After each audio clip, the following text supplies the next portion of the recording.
Monday mornings at this time, we're joined by Randy Stapilus from Idaho Weekly Briefing. Today being no different. It's 62 right now, on our way into the mid 90s before the day is over with. 8:44. Bill Colley with you as well on Top Story on News Radio 1310, KLIX and News Radio 1310.com. And Randy, first of all, welcome back. Good to be here. Hey, I wanted to mention I sent you a list of 4 topics. I know when I was reading the briefing, and I'm going to jump around a little bit with them, but right off the top, your column this weekend uh, dealt with a situation. We get a lot of people who come from not only in-state but out of state and go to college in Idaho. And you'd like to think that after they get their educations, they stay and they contribute. But the numbers maybe aren't terrible, but it's still not, the retention rate is still not great. A lot of these people finish up, and as soon as within 5 years they're gone, they've left Idaho. You were writing that we need to look into this perhaps and find a better way to keep them here. And I'm sure that this is Idaho's not unique, although some states don't seem to have this problem, I'm sure. Well, it would be interesting to know, for one thing, what the numbers look like in other states, whether they match up elsewhere. I took a quick look, but I couldn't find any comparable studies. I'm sure that other states must have run them at some point or another, though, and it would be very interesting to know whether Idaho's results are just plain normal, or whether they're different in some way or another. That would be very interesting to know. Another thing that would be interesting to know would be whether that's changed over time. I mean, I'm one of those people who came in from out of state. I was an out-of-state student when I first came to the University of Idaho, but I wound up staying in the state, and I've wondered since then, and never seen any particular statistics or anything that was comprehensive. But I've wondered since then whether that was how many students did the same as I did, how many that came in from out of state, and I knew plenty that came in to the institution from out of state did stay. But you can see some of the reasons that in-state students might be there a little bit more than out-of-state students, might stay a little bit more. They have family ties, they have community ties. A significant number go back to wherever their community was in Idaho. So there's some of that that's naturally and always going to be the factor. But I think it would be very interesting to know what the factors are that cause them to stay and leave, and whether there's something that Idaho might learn from that. I can remember, oh gosh, last year sitting in the studio talking with Miss Idaho at the time, and small town girl from Kimberly, Idaho, and telling me, I should say woman, I guess she's not a girl any longer, but she was explaining that so many of her friends she went to school with, their goal is simply to get out of school and move to California because they see that as the promised land, I suppose, big cities and bright lights and all.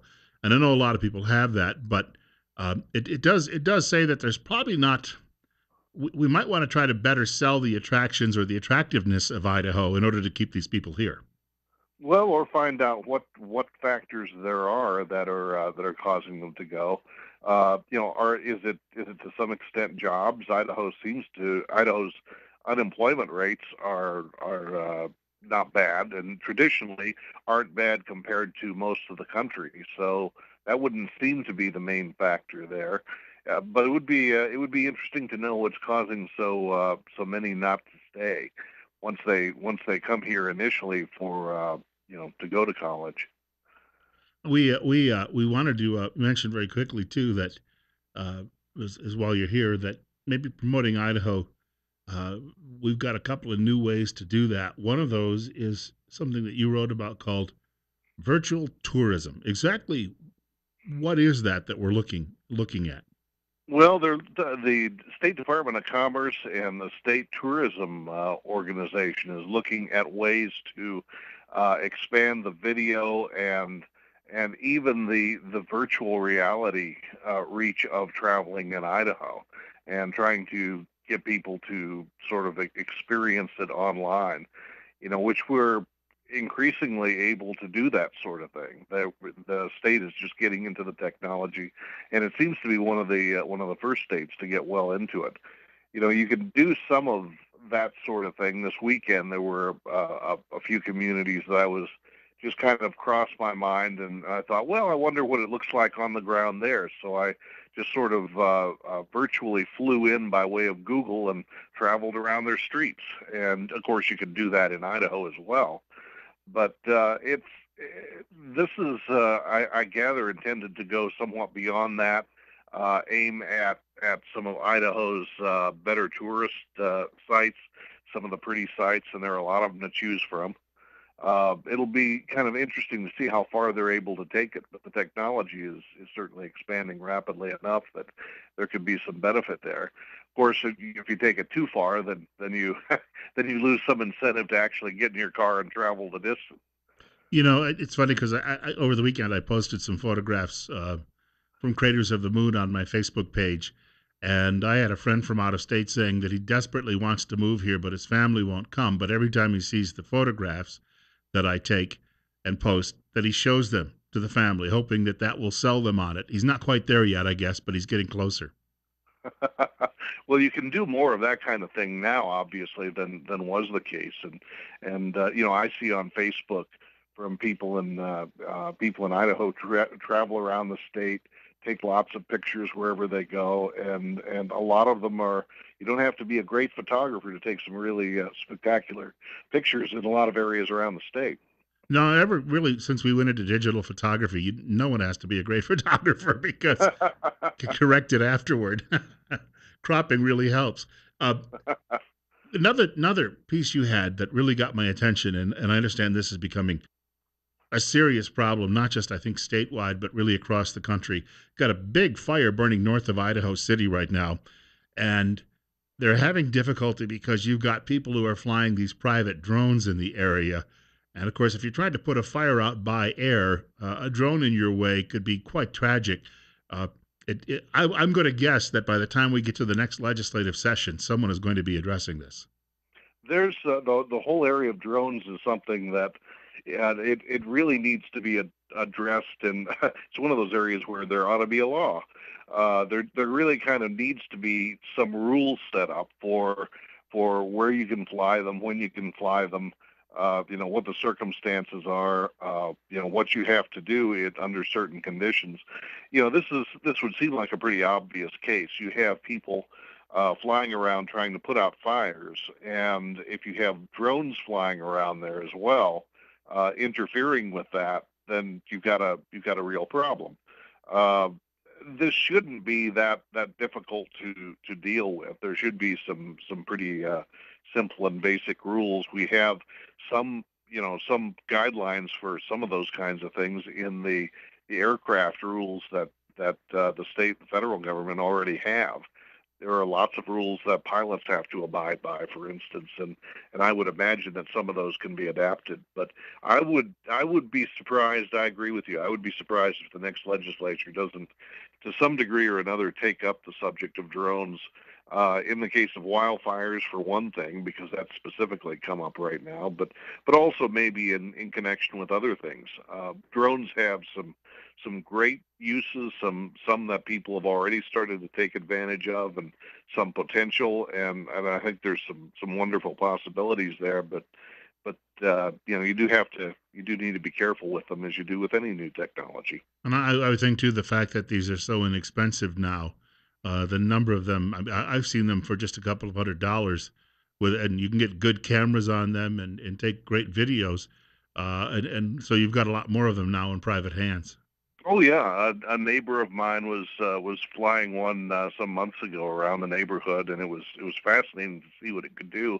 I was able to look at the cameras, look at what he was able to shoot. He shoots them basically or uses it to look at on behalf of farmers agricultural areas and checking on how crops are doing, what the scene looks like from above. That kind of a check by way of drones could save an immense amount of time and money, and help farmers out a whole lot. I'm sure that there are a lot of people in Idaho that are taking advantage of that kind of technology. Um, 8:53. Just Randy, let me give a quick time check. 8:53 and 63. Randy Stapilus from Idaho Weekly Briefing on the air with us. Sorry to interrupt. What were you going to say? Oh no, that was pretty much it. That I'm sure that there are people all over Idaho that are doing that kind of thing, and it can be very useful, and it can there could be good utility, good safety benefits, good it can be profitable, but there are places where it's not very appropriate and where it can be a hazard. Saw something on the briefing this morning where you mentioned the BLM is streamlining the process for drilling permits for drilling for oil and natural gas, and I saw that, and my first thought was, well, I don't know that the governor has mentioned before that we don't really have a lot of resources when it comes to those types of things under the ground here, but will it have any serious impact in Idaho? Well, it could. We're now seeing some actual activity in that area over on the far southwest end of Idaho, over in Payette County, and there's some renewed efforts to try to find resources in other areas as well. So I wouldn't be too surprised if there's a little bit more than we see right now in terms of that. I was going to say that that would be probably the last area, because I think at the time he told me that 6 or 8 months ago, we had the fifth fastest growing economy in the country, and he said the other four states that were ahead of us generally have a combination of oil or natural gas, one or the other or both, and that it was somewhat of a wonder that we were that close in our growth. But if we suddenly found a big deposit of natural gas under the state, you're talking about a boom to probably an area of 3 or 4 counties that would get a ripple effect from all of that. That's exactly right. That could very well be the case. The area where that's occurring right now is not by any means a boom growth area, and it's had some economic struggles over time, and this could change the picture there in a number of ways. Some of them positive, and but a number of residents in the area would point out that there could be some negative impacts as well. But in any event, it looks to be at this point kind of a coming thing, depending on what the prices are, because whether you want to get something out of the ground, whether you want to extract some substance from underground, always depends on how much money you can get for it on the other end. So whether it's profitable or not, I got a and quick comment to make to you about you mentioned Mike Crapo's town hall schedule, and you yes. mentioned he's going to be visiting Atomic City, and I was there over the weekend. And population 29, it appears that Senator Crapo will be able to meet with everybody in town. He could. He certainly could. It's not one of the larger communities even in that area.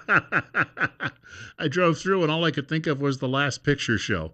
Not much going on there anymore, and the racetrack was closed, so I didn't have any other activities. I just drove through, took a few photographs, and then I was back on the highway again. As you can tell from the name, they had high hopes at one time when what's now the Idaho National Laboratory came in, but never quite materialized. It's very true.